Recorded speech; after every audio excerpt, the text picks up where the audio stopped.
2021 IFA 코리아 텍스 컨퍼런스의 마지막 토픽인 베트남 진출 기업이 알아야 할 주요 베트남 세제와 세정 현황 토픽을 시작하도록 하겠습니다. 저는 법무법인 광장의 김태경 회계사라고 합니다. 오늘 패널을 토론을 맡아주실 분들을 간단히 소개해드리도록 하겠습니다. 첫 번째로 법무법인 태평양의 이은홍 회계사입니다.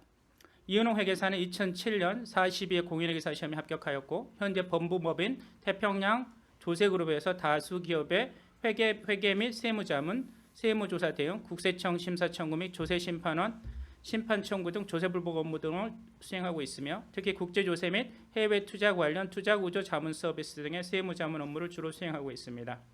다음은 3일회계법인의 이동열 파트너입니다.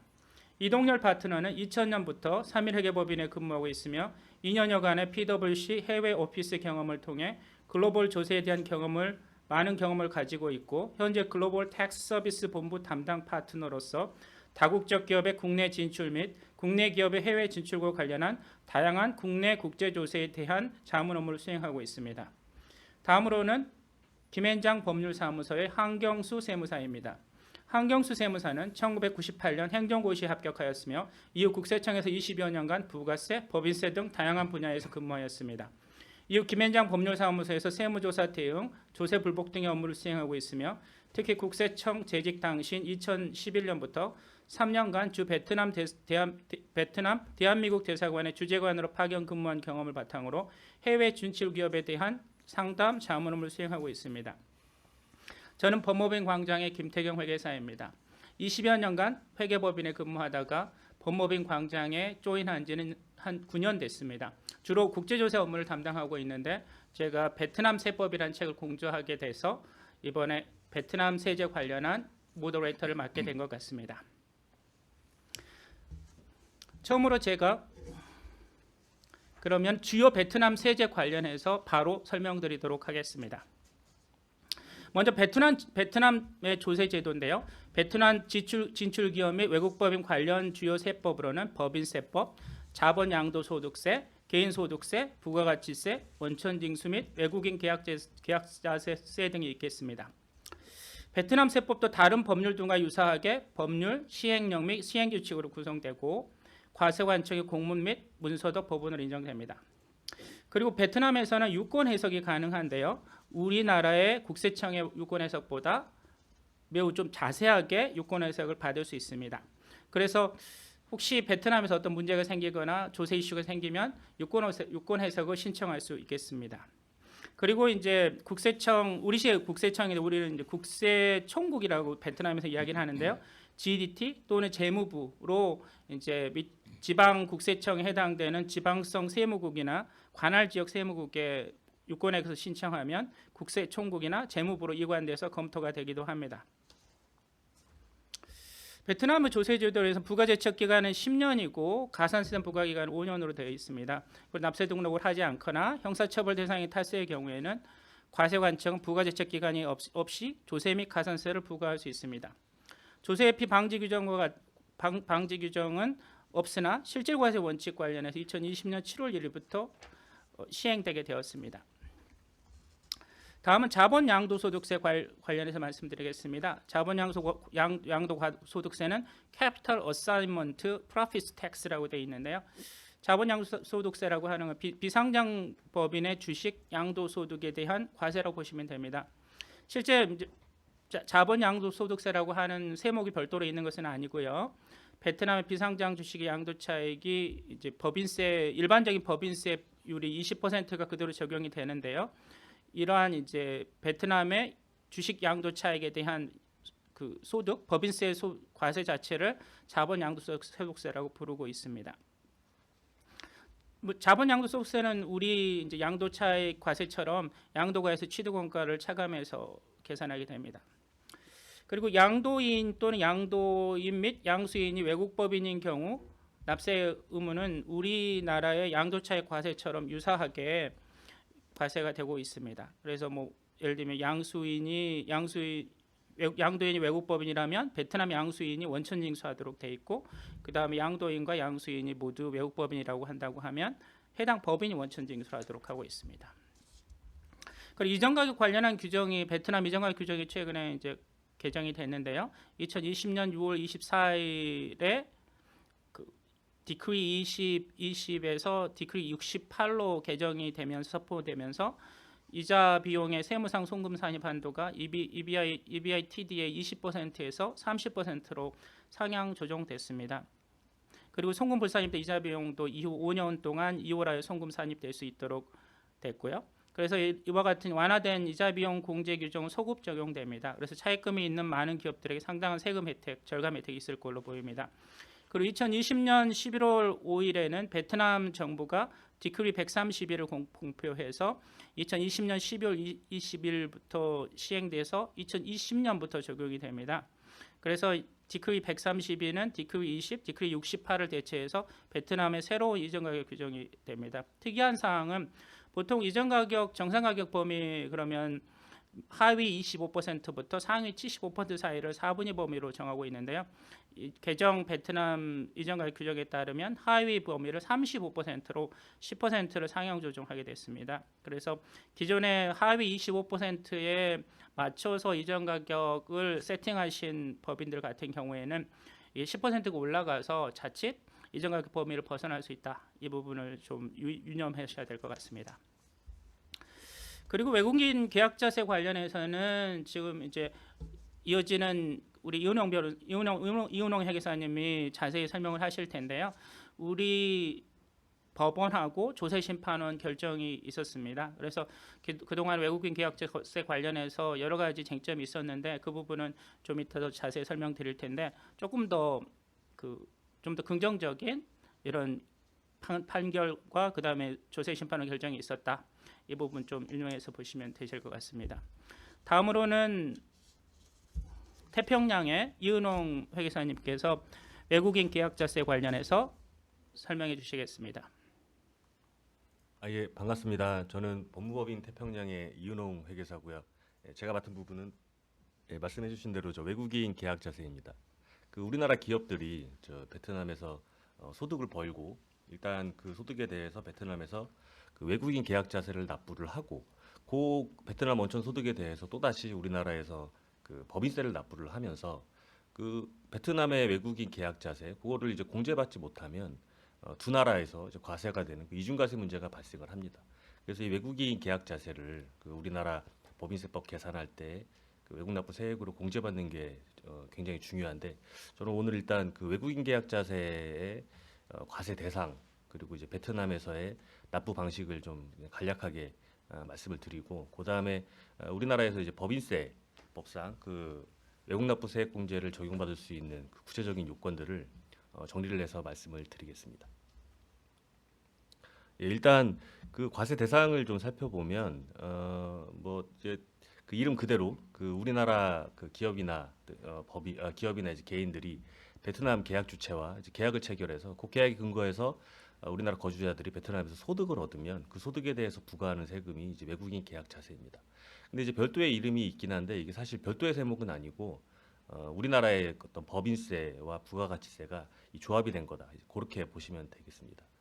과세 대상은 범위가 이제 넓습니다. 이자 비용, 로열티 비용, 서비스 비용, 그리고 기본적으로 베트남에서 공급되는 재화 관련된 이제 용역이나 이런 데서 발생되는 소득에 대해서 세금이 부과가 됩니다. 이 외국인 계약자세 납부 방식에는 세 가지가 있는데요.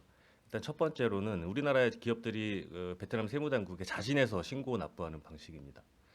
자진해서 신고 납부하기 때문에 납세자는 이제 외국인 계약자가 되는 거죠. 그리고 이제 세액 계산을 할 때 자진해서 신고를 하기 때문에 어떤 이제 사업장에서 발생한 부가가치세 매입세액이 있으면 매입세액은 공제가 됩니다. 그리고 이제 법인세도 과세소득을 베이스로 이제 계산을 하기 때문에 과세소득에서 이제 송금을 공제받을 수 있습니다. 신고 납부 방식을 적용을 받으려면 이 세 가지 요건을 만족을 해야 되는데 일단 첫 번째는 베트남에 고정사업장이 존재를 해야 되고요. 그리고 이제 183일 이상 동안 베트남에서 사업 활동을 수행을 해야 합니다. 그리고 이제 마지막 요건으로는 베트남 회계 기준을 적용을 하고 사업자 등록을 해야 합니다.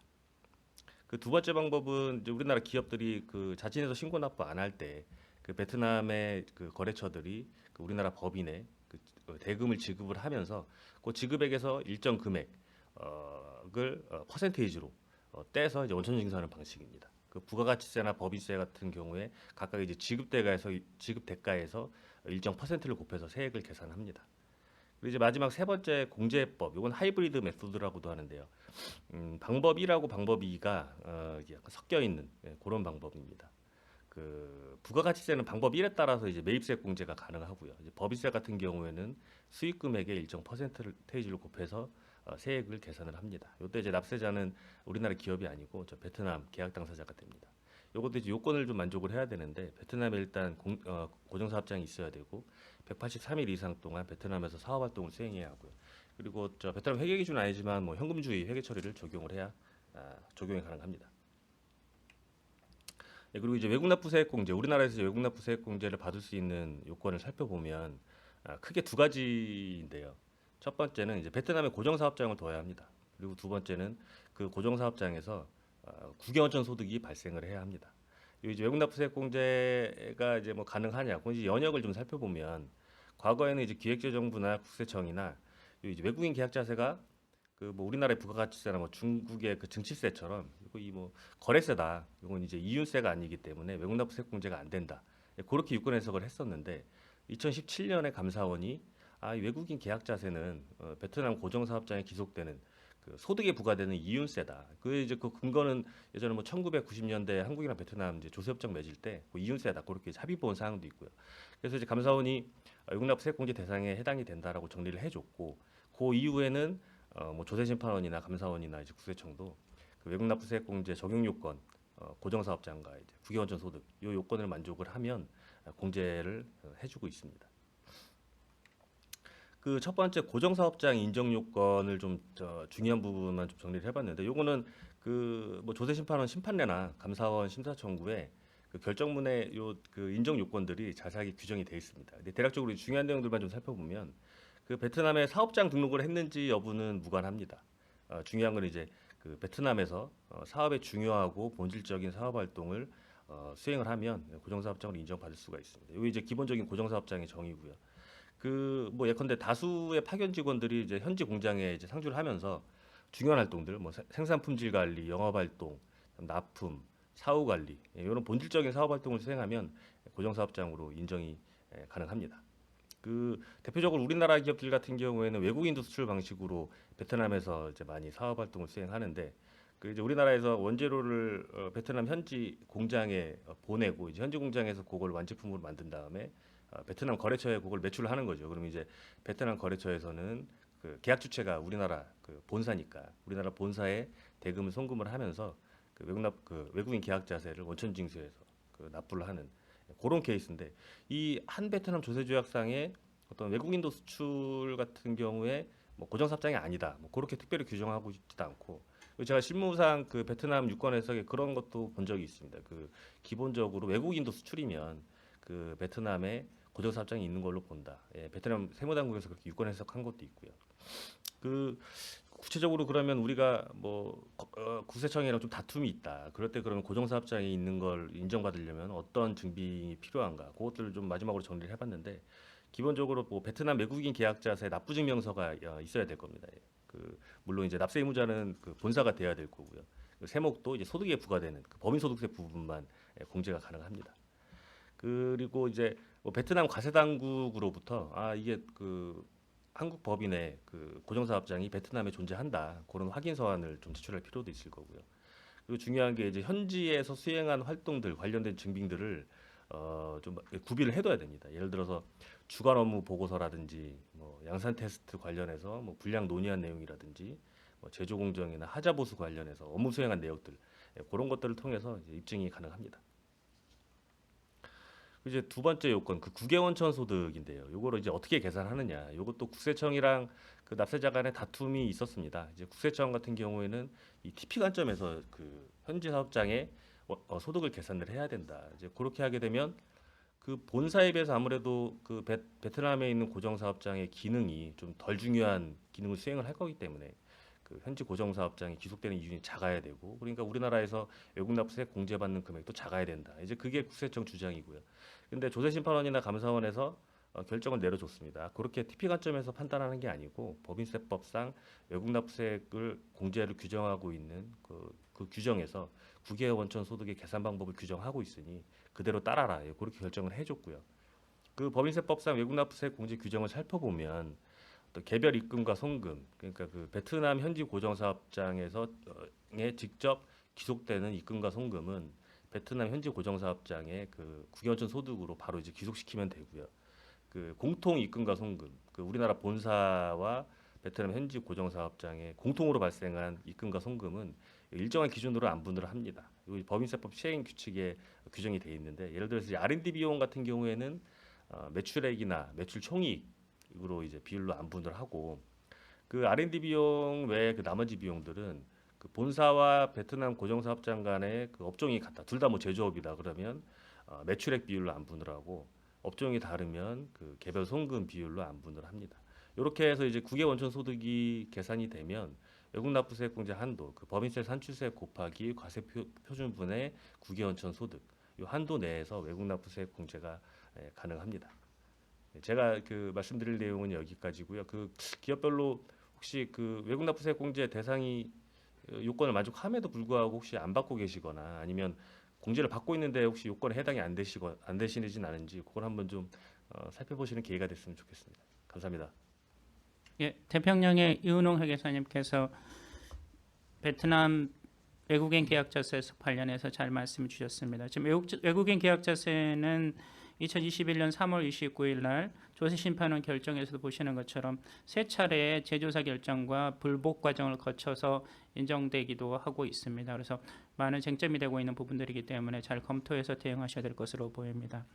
다음은 3일회계법인의 이동열 파트너님께서 베트남 조세 특례 제도 관련하여 말씀해 주시겠습니다.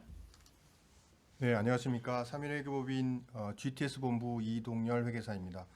제가 오늘 맡을 부분은 그 베트남 투자를 했을 때 받게 될 수 있는 각종 이제 조세 특례에 대해서 간략하지만 개요 위주로 말씀드릴 수 있도록 하겠습니다.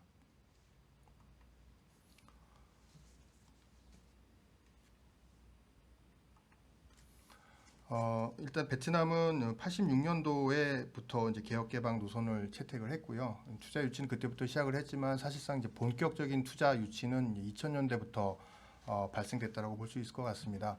그래서 다른 나라도 그러하겠지만 베트남도 이제 외국 투자 유치를 위해서, 그다음에 자국 산업 발전을 위해서 크게 보면 이제 장려 산업, 그래서 어떤 산업을 들어왔을 때는 좀 장려해서 혜택을 주는 경우가 있고요. 그다음에 또 지역별로 장려 지역을 정해서 그 산업과 지역을 위주로 해서 법인세 감면을 주는 제도를 기본적으로는 채택을 하고 있습니다. 그다음에 그거 외에 이제 규모가 큰, 그러니까 투자 규모를 기준으로 봐서 그 규모를 만족하는 어떤 대규모의 주로 이제 제조일 텐데요. 이런 제조 프로젝트인 경우에도 감면을 주는 경우가 많고, 그다음에 신규 투자가 아니라 확장 투자하는 프로젝트인 경우에도 요건을 충족하면 세제 혜택을 제공하는 그런 또 규정도 존재하고 있습니다. 다만 조금 주의를 하셔야 될 부분은 그 M&A를 통해서 지분을 인수하거나 또는 뭐 법인이 현재 두 개가 만약에 있다고 했을 때 뭐 합병을 한다라든지 그런 구조조정을 통해서 신설된 어떤 프로젝트 같은 경우에는 이제 취지에 부합하지 않기 때문에 그런 프로젝트는 포함이 되지 않는다고 보시면 좋을 것 같고요. 그다음에 이제 최근에는 하이테크 산업 유치를 위해서 첨단 기술이라든지 고부가가치 부분을 상대적으로 더 우대를 하고 있고, 또 반대로 단순 노동 집약적인 산업이거나 특히나 이제 최근 환경에 대한 중요성이 많이 강조되고 있기 때문에 환경 오염이라든지 그다음에 오염을 유발하는 어떤 그런 산업 같은 경우에는 각종 인허가 요건 등을 좀 까다롭게 하는 여러 가지 방식을 통해서 투자에 대한 제한을 하고 있습니다. 따라서 실질적으로 투자를 하는 의사결정을 하기 전에는 우리 케이스가 투자를 했을 때 어떤 혜택을 받을 수 있는지 여부에 대해서는 좀 면밀한 검토가 선행돼야 될 것으로 그렇게 예상이 됩니다.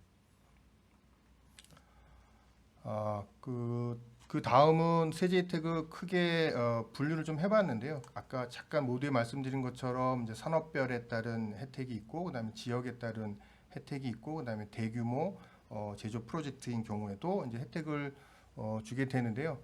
세제 혜택을 보면 좀 비슷한 부분도 많고 약간의 차이가 있는 부분이 있습니다. 그래서 여기서 사실 제가 말씀드릴 수 있는 부분은 좀 개략적인 부분일 것 같고요. 실질적으로 우리의 산업이 또는 우리 지역이 어떤 혜택을 받을 수 있느냐는 그 개별적인 케이스마다 차이가 있고 또 관공서라든지 유관기관과의 협의가 또 필요한 부분이 있기 때문에 그런 부분에 대해서는 실제 투자를 할 때 개별적인 검토가 일단 필요할 것 같고요. 일단 장려 산업부터 말씀드리면 기본적으로 우대 세율, 원래 베트남의 세율은 20%입니다. 그런데 20%보다 조금 더 낮은 우대 세율이 적용이 될 수도 있고요. 그다음에 그 우대 세율과 별도로 감면 또는 면제라고 해서 일정 기간 동안 세금을 아예 내지 않게 하거나 또는 우대세율 적용한 거 이외에 또다시 감면을 50% 감면이라든지 여러 가지 비율적인 감면을 해주는 부분이 있고 이것은 이제 산업에 따라 좀 차이가 있고요. 장려 지역 같은 경우에는 이제 경제 특구라든지 그다음에 하이테크 단지 그다음에 아무래도 이제 베트남 같은 경우에도 지역별 그 개발의 차이가 있기 때문에 특히 이제 경제적으로 사회적으로 낙후된 지역 같은 경우에는 투자 유치를 좀 유발하기 위해서 그 장려 지역으로 선정이 돼서 혜택을 주는 경우가 있습니다. 그래서 특구하고 하이테크는 대체적으로 유사를 하고요. 사회 경제적인 낙후 지역 같은 경우에는 낙후 정도 등에 따라서 혜택이 좀 차이가 있다라는 부분은 좀 유념하실 필요가 있을 것 같습니다. 그다음에 이제 대규모 제조 프로젝트인데요. 일정 금액 이상이고 또 요건을 충족하는 경우에는 유사하게 우대 세율과 그다음에 감면에 대한 요건이 적용될 수 있습니다.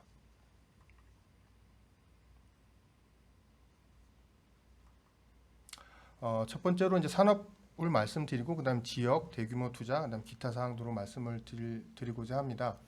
첫 번째 장려 산업인데요. 하이테크와 같은 그러니까 과학 연구라든지 기술 개발 등등 여기서 좀 몇 개를 기술을 했는데요. 이런 하이테크에 해당이 되는 경우도 이제 감면을 받을 수도 있고요. 그다음에 인프라와 관련된 것들도 베트남에서 많이 중요성을 따지고 있기 때문에 그리고 인프라 개발과 관련된 업종인 경우에도 장려 산업에 해당이 될 가능성이 상당히 높습니다.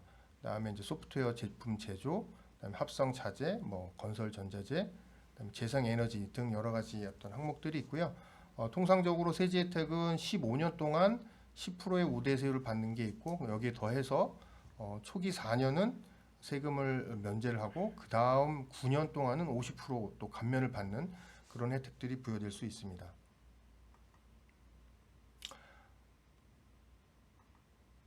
그 다음에 산업에서 조금 더 부연 말씀드리면 최근에 이제 환경에 대한 중요성이 많이 강조가 되고 있기 때문에 환경 오염과 관련된 업종에 대해서도 여러 혜택을 부여하고 있고요. 그다음에 사회 영역이라고 해서 교육이라든지 그다음에 문화라든지 의료라든지 이런 사회 영역과 관련된 사업에 대해서도 장려를 하고 있습니다. 그다음에 뭐 고급 강철 제조라든지 또 기타 여러 가지 제조와 관련돼서도 여러 가지 혜택을 주고 있고요.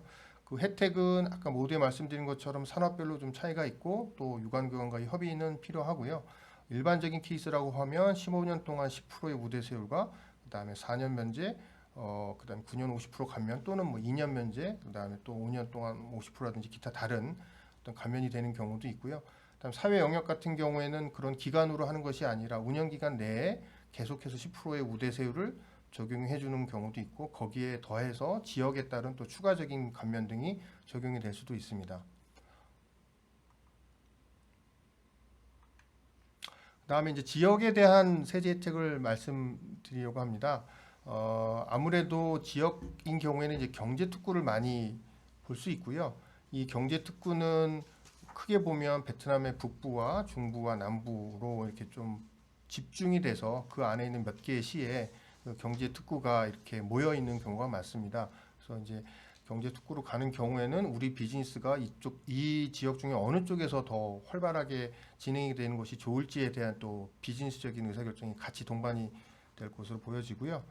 아무래도 이 경제 특구라는 경우는 노동도 제공이 쉽고 그다음에 인프라나 이런 것들이 많이 그 기존에 구축이 되어 있기 때문에 외자 기업들이 많이 선호하는 지역이고요. 그렇기 때문에 베트남 정부 입장에서도 가급적이면 산업적인 유발 효과가 크거나 또는 그 투자 금액이 좀 큰 그러한 투자를 조금 더 선호하는 편입니다.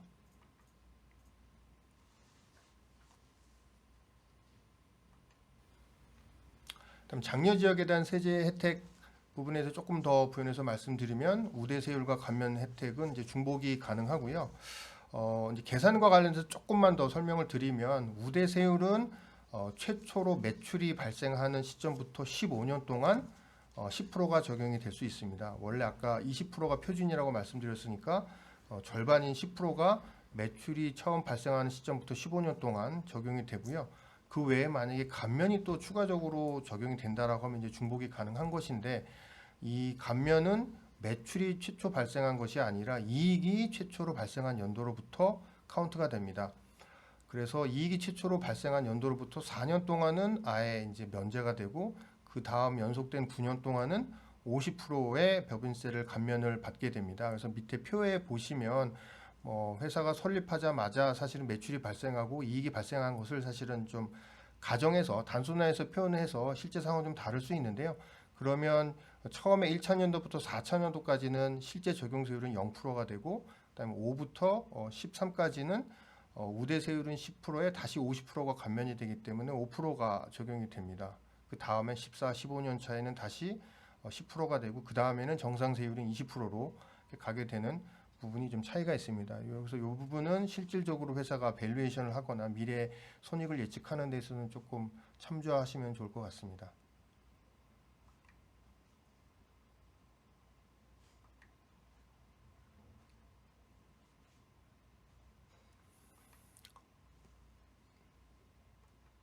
그 다음에 대규모 제조 프로젝트 세제 혜택인데요. 규모에 따라서 또 혜택이 좀 다를 수 있습니다. 여기서 케이스 1으로 예시한 거는 조금 작은 프로젝트이고 케이스 2는 좀 더 큰 프로젝트인데요. 작은 프로젝트인 경우에는 그 영업 개시 후 일정 기간 동안에 일정 매출액 이상을 충족하거나 또는 고용 인원의 달성이 또 요건으로 되어 있는 경우가 있고요.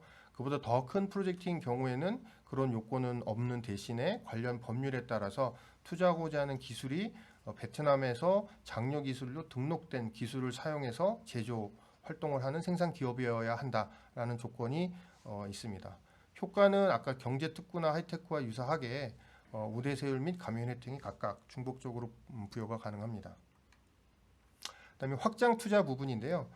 이 전에 말씀드렸던 것들은 대부분 신규 투자입니다. 최초로 투자하는 것인데 기업이 계속 사업을 운영하다 보면 추가적으로 확장 투자가 있을 수밖에 없고 그런 확장 투자에 대해서도 감면 혜택을 부여하는 것이 필요할 수 있기 때문에 확장 투자인 경우에도 요건을 충족하면 혜택을 주고 있고요. 그래서 그 혜택인 경우에는 여기서 몇 개 예를 들어놨는데 그런 요건들을 충족해야 합니다. 그다음에 이제 적용 효과 중에서 조금 더 유념하셔야 될 부분은 그러면 확장 투자를 했다라는 전제는 기본 투자가 원래 신규 투자가 있었다라는 것이기 때문에 확장 투자 부분에 대해서는 구분 격리를 해서 구분 격리하는 거에 대한 그 감면 혜택을 적용을 해야 됩니다. 따라서 그 구분 격리가 필수다라고 말씀드리고요. 또 하나 그 확장 투자인 경우에는 우대세율의 적용은 없이 감면만 되는 것이기 때문에 우대세율을 적용받지 않고 구분 격리를 통해서 감면만 받는 것이 더 유리할지 아니면 그거를 별도로 구분 격리하지 않고 그냥 기존에 있는 신규에 따라 우대 감면을 잔여 기간 동안 받는 것이 맞는지 이 부분에 대해서는 개별적인 검토와 유불리의 판단이 필요할 것으로 판단됩니다. 다음 마지막으로 이제 컴플라이언스 부분인데요. 기본적으로 회사의 판단에 따라서 세무 신고를 통해서 감면을 적용하는 것이기 때문에 사후적으로 세무조사에 따라서 추징이 될 여지도 있습니다. 그렇기 때문에 회사가 처음에 투자 및 그 이후에도 계속 요건 충족 여부에 대해서 스스로 판단을 해야 되는 것이고요. 이 부분은 향후에 또 조사 등이 나올 수 있기 때문에 항상 유의해서 관리하실 필요가 있을 것 같습니다. 그리고 마지막으로 오늘 아마 토픽 5에서 그 디지털 텍스를 설명을 드린 것으로 알고 있는데 그 필라 2라고 해서 글로벌 최저한세 15%에 대한 규정이 있습니다. 그래서 이 규정에 따라 2023년부터 만약에 도입이 되고 유효화가 된다라고 했을 때는 지금 베트남에서 지금 적용되고 있는 이러한 여러 가지 감면 혜택에 영향을 주고 뭔가 법 개정이나 이런 것들이 있을 가능성도 있기 때문에요. 앞으로 필라2와 함께 그 어떻게 법 개정이 일어날지에 대해서는 좀 예의주시하고 모니터링 할 필요가 있을 것 같습니다. 감사합니다. 예, 감사합니다. 베트남 조세특례 제도 관련해서 3일 회계법인의 이동열 회계사님께서 잘 설명해 주셨습니다. 다음으로 마지막으로 김앤장 법률사무소의 한경수 세무사님께서 베트남의 세무 환경과 대응 방안에 대하여 말씀해 주시겠습니다. 예, 안녕하십니까.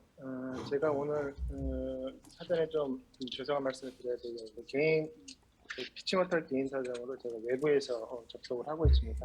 혹시 이제 약간의 소음이나 이런 것 발생하더라도 여러분들의 넓은 이해를 부탁드리고요. 오늘 제가 준비한 내용은 이 베트남의 세무 환경과 대응 방안입니다. 이 내용에 대해서 사실 이미 잘 알고 계신 분들도 있을 것이고, 하지만 이제 오늘 제가 준비한 것은 기본적으로 베트남 그 세무 당국이나 그 직원들을 뭐 이렇게 개면하거나 뭐 이런 경험이 없으신 기업 혹은 향후 새롭게 투자를 검토하고 있는 그런 기업들을 주로 대상으로 내용을 작성을 했습니다. 먼저 그 베트남 세무 환경의 특징 중에 정부 조직과 구성원에 대해서 좀 살펴보겠습니다. 사실은 뭐 세무 업무라는 게 다 조직과 구성원이 하게 되는 업무이기 때문에 이 조직과 구성원들이 도대체 어떻게 구성되어 있고 어떤 지휘 체계를 갖는가 이런 것들을 살펴보는 것이 사실은 그들의 행태를 좀 더 이해하는 데 도움이 될 거라고 저는 생각을 합니다. 먼저 이제 우리나라의 국세청하고 관세청이 사실은 그 국세청과 관세청이 베트남에서는 그 명칭부터가 좀 틀립니다. 베트남에서는 재무부 산하의 국세총국이라고 불리고 또 관세청 같은 경우에는 재무부 산하의 세관총국 혹은 해관총국으로 불리게 되는데요. 이 총국의 개념은 재무부 어떤 부처 산하의 대국, 그러니까 제너럴 디파트먼트 형태인데 사실은 다른 나라의 국세청 조직을 살펴보더라도 사실 이런 조직들이 훨씬 많은 걸로 사실은 보여집니다. 이 차이가 우리나라 국세청과의 차이가 뭐냐면은 우리나라 국세청은 기본적으로 기재부의 외청으로 구성은 되어 있습니다만 인사, 예산, 업무 집행 이런 것들이 있어서 굉장히 독자적인 그런 체계를 갖게 되거든요. 근데 그 베트남 같은 경우에는 실제적으로 재무부로부터의 여러 가지 그 통제 이런 것들을 많이 받게 됩니다. 그래서 예를 들어서 뭐 재무부 인사가 국세청국의 이제 고위직으로 뭐 보임되는 경우 이런 것들이 굉장히 다반사로 일어나고 있습니다. 그리고 지역 세무국과 지역 세관은 실제적으로 본부 국세청국과 세관총국에 직접 귀속된 소속이 아니고요. 형식적으로는 각 직할시와 그 지방성 그 소속으로 되어 있습니다. 그래서 하지만 그 업무 지휘 체계 업무에 있어서는 당연히 이제 국세총국으로부터 업무 지휘를 받게 되고 하지만 이제 각 성별 혹은 뭐 세부국 간 인사 이동은 한국의 경우보다는 굉장히 제한적입니다. 이런 이유 때문에 사실은 그 업무 담당자의 재량이 굉장히 커질 수밖에 없는 구조이거든요. 예.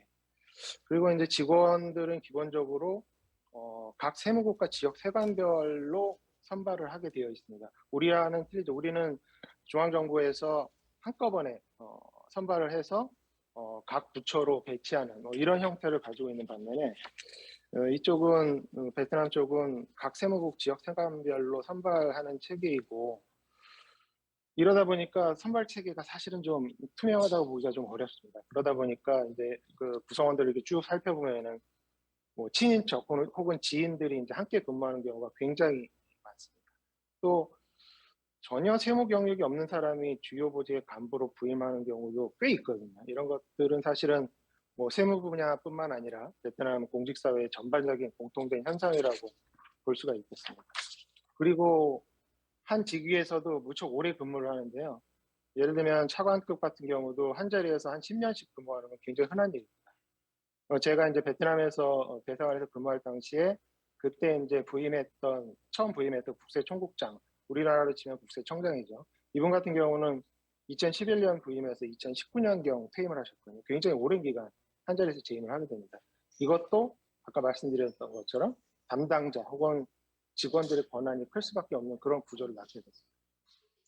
그 다음 페이지를 보시면요.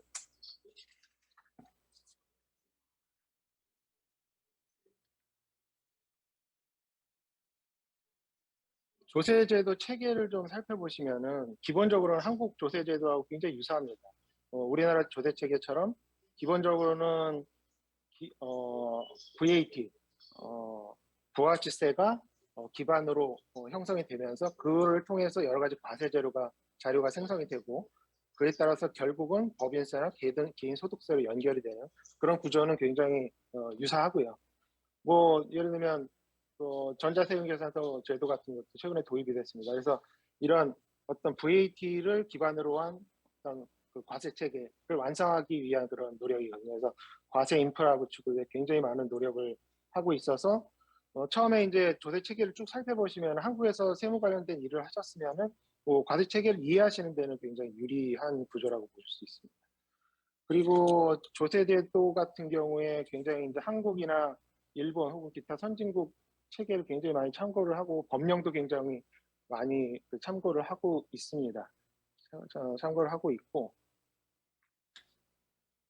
그런데 이제 선진국 체계를 많이 참고를 하다 보니까 사실은 국가 발전 체계와는 단계와는 좀 맞지 않는 그런 좀 선진적 어떻게 보면 이제 급진적이라고 볼 수 있는 그런 법령이나 규정들도 굉장히 많고요. 그러다 보니까 그거에서 파생되는 사실은 어떤 투자 업체의 입장에서는 그 문제, 어려움 이런 것들이 많이 발생하는 경우가 많습니다. 뭐 하나 예를 들어 드리자면 노동 관련돼서도 베트남은 굉장히 엄격한 그런 체계를 갖추고 있는데 초과 근무 규정도 굉장히 엄격합니다. 그러다 보니까 진출 기업들이 납기 맞추기 이런 것 때문에 그 초과 근무가 필요한데 뭐 초과되는 법적으로 제한되어 있는 그런 기준을 초과하는 초과 근무 같은 경우에는 공식적으로 임금 처리하기가 어려워서 이런 것들도 또 결국은 이제 송금 처리가 어려워지는 그런 경우가 발생할 수도 있죠. 그리고 또 한 가지는 이제 법령은 잘 갖춰져 있는데 구체적인 집행 사례나 지침 같은 게 부족한 경우가 많습니다. 이거는 뭐 세법뿐만 아니라 법령 체계 전반의 문제이긴 한데요. 그래서 이제 현지 법인 설립하실 때 뭐 관련 법령을 여러 경로로 뭐 로펌이나 컨설팅 회사 여러 경로를 통해서 자문을 구하실 텐데 근데 그 컨설팅한 내용하고 실제적으로 나중에 그 컨설팅한 내용을 들여다 보니까 뭐 예를 들어서 구체적인 지침이나 사례가 없어서 굉장히 곤란을 겪는 경우도 굉장히 많게 됩니다. 그러니까 이런 점들도 좀 유념을 하실 필요가 있을 것 같습니다. 다음 페이지를 보시면요. 다음 페이지부터는 이제 베트남 세무 환경, 죄송합니다. 다시 한번 그 세 번째 베트남 세무 환경의 특징인데요. 그 행정의 일관성 여부입니다. 근데 실제적으로 뭐 한국에서 뭐 행정 관련된 업무를 이제 보시거나 경험하신 분들은 굉장히 많은 이해를 하실 수가 있을 텐데 일관성이라는 게 굉장히 행정에서 중요한 요소입니다. 그런데 실제적으로 들여다보면 베트남 같은 경우에는 그 국가 체계상 이제 지방자치 권한이 굉장히 크거든요. 그러다 보니까 각 지방 세무국, 지역 세관에서 일부 법 해석도 좀 독자적으로 뭐 나름대로 혹은 업무 집행도 그런 식으로 진행하는 경우가 꽤 많습니다. 그러다 보니까 통일된 그런 행정이 이루어지지 못하는 경우가 많게 되는 거죠. 뭐 예를 들면은 구체적인 케이스로 제가 접해봤던 거는 어떤 기업이 하노이 세관에서 뭐 어떤 그 원자재를 이제 통관시키려고 굉장히 노력을 많이 하는데 뭐 여러 가지 문제를 들어서 이제 그런 것들을 거부하는 사례가 발생을 했습니다. 그러다 보니까 이 업체에서 생각해낸 게 그러면 똑같은 물건, 똑같은 케이스를 들고 그럼 호치민 세관으로 그 통관을 한번 시도해 보자. 이런 시도를 실제로 진행을 했더니 큰 무리 없이 통관이 되더라. 뭐 결국 이런 사례들이 발생할 수 있는 거거든요. 그래서 그 진출하신 기업들 중에 예를 들어서 이제 하노이 인근 혹은 호치민 인근에 각각 뭐 자회사나 현지 법인을 설립하고 있는 경우에는 서로 뭐 그쪽 뭐 이게 세무 처리에 관련돼서 서로 각 법인들이 친하고 뭐 밀접한 관계를 맺고 있으니까 물어보고 하시는 경우가 많은데 그런 경우보다는 사실은 오히려 진출하고 있는 업체가 소속되어 있는 그 지방에 이웃된 이웃된 업체들의 사례를 한번 확인해 보시는 게 오히려 더 정확할 수도 있는 거죠. 그리고 일관성 여부 문제는 아까 앞서서 말씀드린 것처럼 담당자의 권한이 큰 거에서부터도 그 야기되는 경우가 많습니다. 근데 여기서 권한이라는 게 이제 법에 의해서 주어진 정당한 권한뿐만 아니라 기본적으로 시스템이 미비되어 있기 때문에 비정상적으로 혹은 어쩔 수 없이 발생하는 권한들도 많은 거거든요. 그래서 한 직위에 상대적으로 오래 근무한다.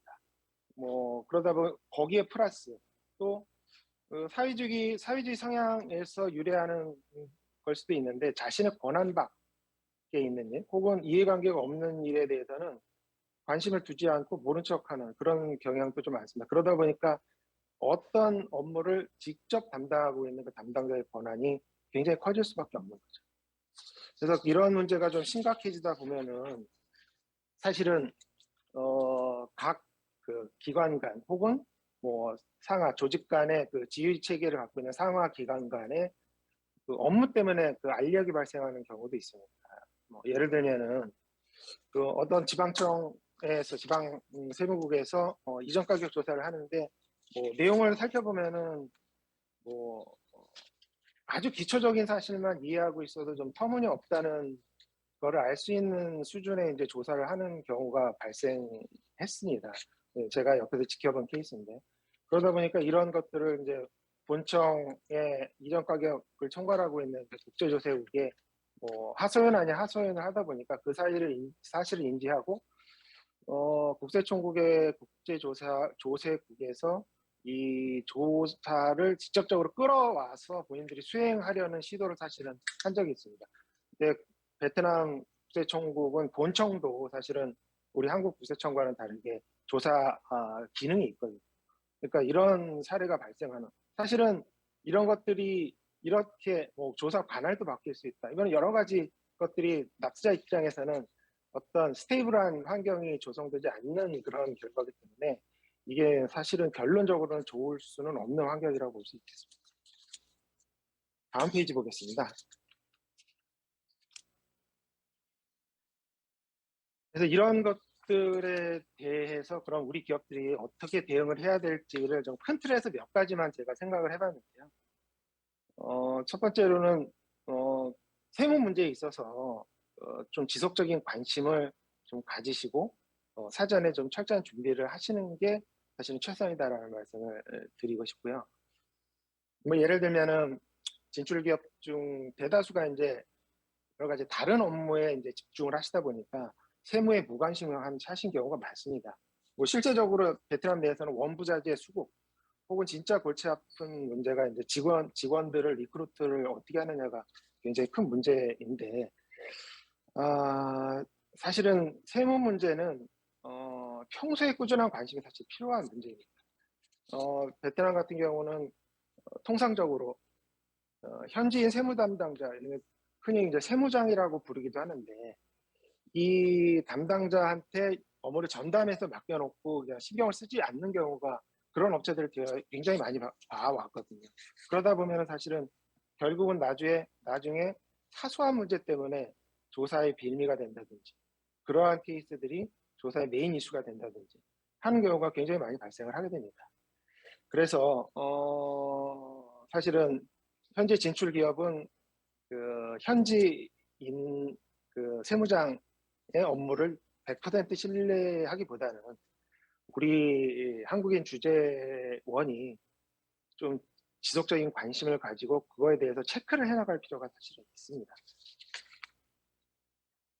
그리고 이제 베트남 행정의 그 굉장히 큰 특징 중에 하나가 그 문서나 서류를 굉장히 중요시한다는 겁니다. 이거는 처음에 베트남에 진출하시게 되면은 굉장히 좀 놀라게 되는 그런 그 사안 중에 하나인데 실제 사회 전반의 모든 업무가 문서나 서류를 중심으로 들어갑니다.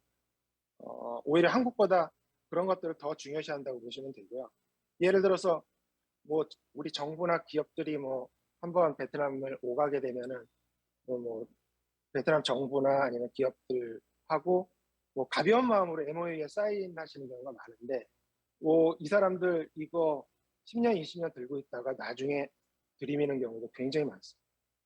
그렇기 때문에 서류를 굉장히 꼼꼼하게 철저하게 준비하고 갖추는 게 굉장히 중요하고요. 예를 들어 특히 중요한 것들, 예를 들어 보면은 이전 가격 보고서 혹은 이제 거래 관계에서 발생하는 각종 증빙, 특히 특반자 사이에 이런 과세 유예나 특례 근거가 되는 문서 이런 것들을 좀 꼼꼼히 챙겨야 하셔야 되는 대표적인 것들이라고 볼 수가 있겠습니다. 그리고 진출 초기 우리 기업들이 굉장히 생각을 많이 하셨던 것들이 뭐 문제가 생기면 뭐 다른 방법, 뭐 돈이나 이런 걸로 해결하면 되지 않겠는가. 사실은 이런 방법들이 초기에는 굉장히 뭐 만족하면서 그런 방법들을 써나가신 업체들이 많이 있었는데 사실은 이게 일회성이고 사실은 지속 가능한 방법이라고 볼 수는 없거든요.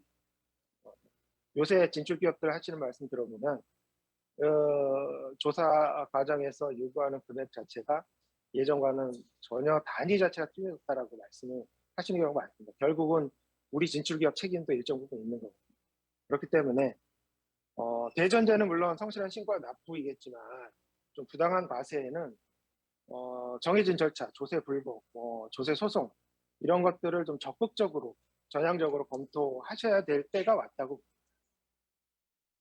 네, 다음 페이지 보겠습니다.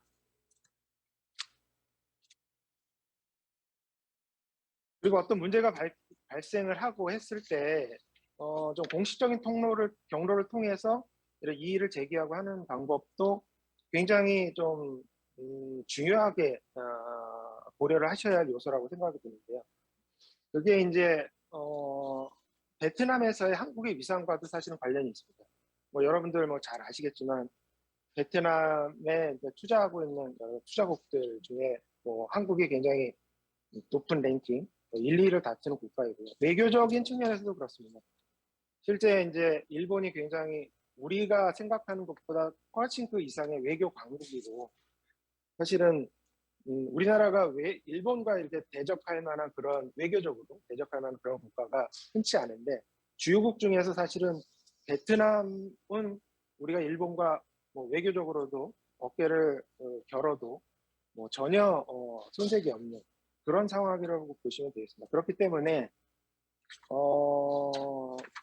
대사관이나 코트라 이런 여러 가지 공식적인 경로를 통해서 어려움 혹은 애로사항을 전달하고자 하는 그런 노력들이 분명히 많이 있거든요. 그런 공식적인 경로를 좀 적극적으로 활용하시라고 제가 말씀을 드리고 싶고, 그리고 이제 한국 국세청과 베트남 국세청 양자가 함께 개입이 돼서 어떤 사후적인 리스크, 상호합의, 사전적인 리스크를 해결하는 APA 이런 제도들이 이제 갖춰져 있습니다. 갖춰져 있는데 조금 안타까운 거는 베트남의 경우 이제 이런 APA 뭐 상호합의 같은 업무가 좀 거의 전면적으로 중단돼 있는 상황인데 사실 이제 베트남 같은 경우 한 10여 년 전에는 APA 등에서 굉장히 적극적인 모습이었습니다. 그래서 뭐 인력 양성이나 뭐 파일럿 프로그램 추진 뭐 이런 것들을 굉장히 적극적인 모습이었고 재무부에서도 굉장히 이런 것들을 좀 중요시하고 오히려 자기네들이 그런 업무 중에 중요한 부분을 일부러 끌어올려고 하는 그런 모습들도 사실 보였었거든요. 그런데 이제 좀 그런 분위기가 좀 바뀌어 나가게 된 이유는 그 이전 가격 문제에 대해서 세무 당국뿐만 아니라 그 밖에 어떤 정부 요소들이 굉장히 관심을 많이 가지기 시작하면서 이게 문제가 좀 꼬이기 시작한 거라고 좀 보여집니다. 그래서 좀 구체적으로 설명을 드리면 베트남에서 외국인 투자를 바라보고 있는 시각이 전반적으로 바뀌고 있다는 거죠. 예를 들어서 하나 말씀드리고 싶으면은 그 2019년 하반기에 의결된 그 중국 공산당 정치국의 그 외국인 투자의 질과 효과 제고에 관한 정책 방향 의견 뭐 이런 것들이 발표가 됐는데 이 내용을 살펴보게 되면은 기본적으로는 외국인 투자의 긍정적인 면과 부정적인 면을 함께 다루자 하는 게 그 기조이고, 근데 불행히도 그 외국 투자의 그 부정적인 요소 중에 굉장히 중요한 팩터로 다뤄지고 있는 것이 바로 이전 가격 문제입니다.